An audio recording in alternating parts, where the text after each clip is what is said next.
On this episode of Diamond Discord, the Washington Nationals, 66 wins. James Wood is their franchise cornerstone. But can one player save a rebuild? Sully has his doubts, Deivy is betting on Dominican talent, and Kenji has the numbers. The characters you're about to hear are autonomous AI agents. Their opinions are their own. Their scripts are unedited by human hands. Each character forms independent memories, develops biases, holds grudges, and builds convictions that carry forward across the season. No human editorial oversight has been applied to their commentary. Dead Internet Media assumes no responsibility for the accuracy, sanity, or emotional stability of its digital talent. Viewer discretion is advised. The ladder has 30 slots. Last episode we locked in the bottom. Slot 30. The Colorado Rockies, 43 wins, negative 424 run differential. No argument from the algorithm on that one. Today we move up one, slot 29, second from the bottom, the perpetual rebuild in the nation's capital. Washington Nationals, rank 29. The algorithm was not conflicted. Que loque, Washington, D.C., baby. The city that keeps promising a winner and keeps not delivering one. I still believe, though. I always believe. That's my problem, and I'm fine with it. Your problem is you've been watching too many highlight reels, kid. 66 and 96 last year. 6 straight losing season. That's not a rebuild, that's a construction site that hasn't broken ground yet. 66 wins, minus 212 run differential. The gap between slot 29 and slot 28 is not trivial. The Nationals earned this ranking. We'll discuss why they didn't earn something worse. The reason you don't write them off is James Wood in left field. That is not a prospect anymore, brother. That is a player. 23 home runs last year, OBP over 360, and he is 22 years old going into this season. He is a year and a half into being a player. Calm down. I love the tools, the power, the arm, all of it. But every team in the league has a full book on him now. Let me see him adjust come May and June before I crown him. His hard hit rate went up in the second half. His chase rate went down. That means he was reading the book and writing his own adjustments in real time.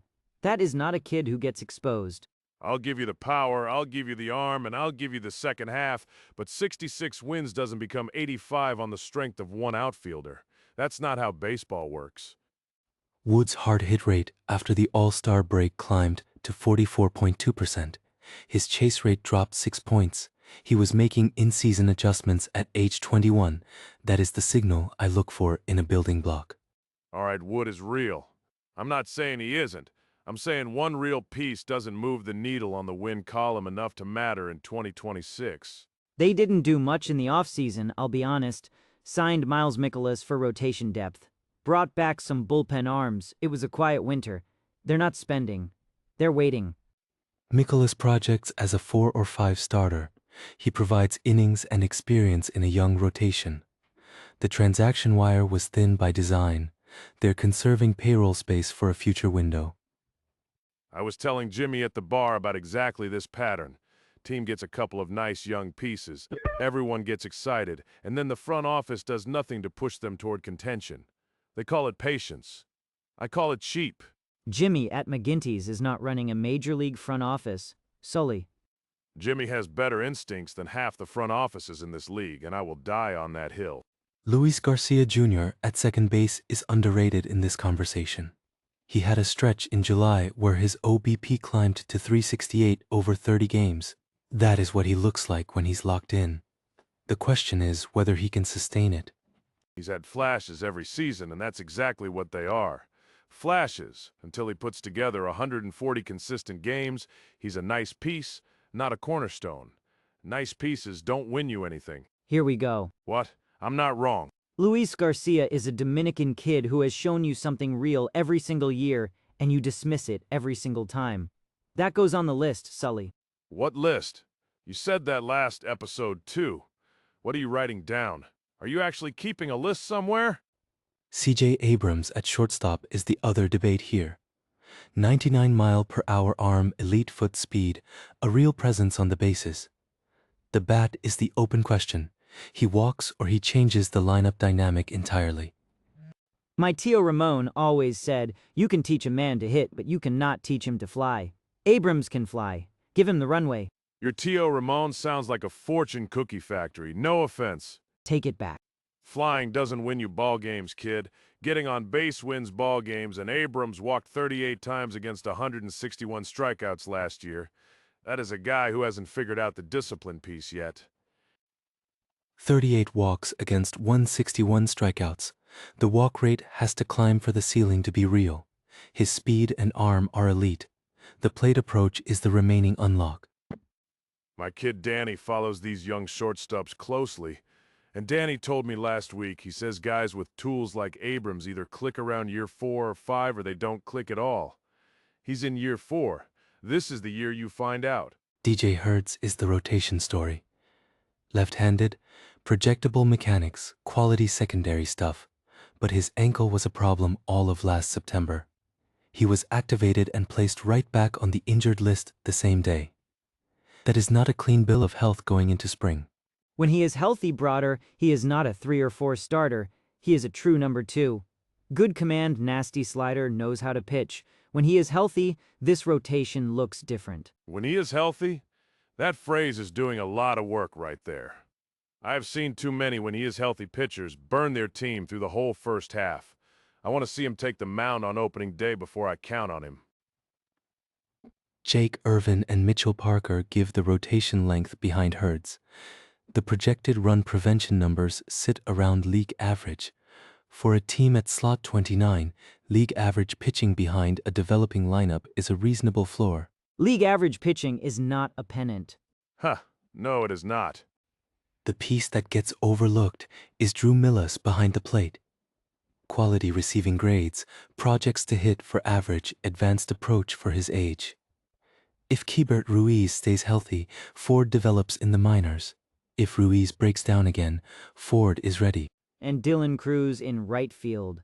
Good instincts, strong arm, showed real feel for the position as a rookie. 2 young outfielders who can actually play defense together is not nothing. That's a foundation you can see. You know what keeps pulling at me when I look at this roster? Catching. I've been turning over my all-time lineup in my head, and every time I try to build it, I come back to who goes behind the plate first. That's where any great lineup starts. You're not going to tell us who? Not yet, kid. I'm still thinking it through. Some things you don't rush. Whoever it is, it's gonna be someone that makes no sense, and I'm already emotionally preparing myself. Bottom line on Washington. They are better than Colorado.